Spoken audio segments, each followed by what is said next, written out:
Angkatan bersenjata Rusia merekam detik-detik markas Angkatan Darat Ukraina dihancurkan.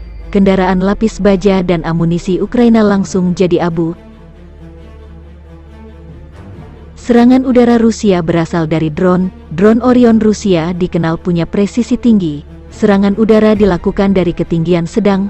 Fasilitas dan peralatan militer Angkatan bersenjata Ukraina yang dihancurkan dicatat melalui kontrol objektif. Demikian keterangan Kementerian Pertahanan Rusia dikutip Tribun Timur Senin hari ini.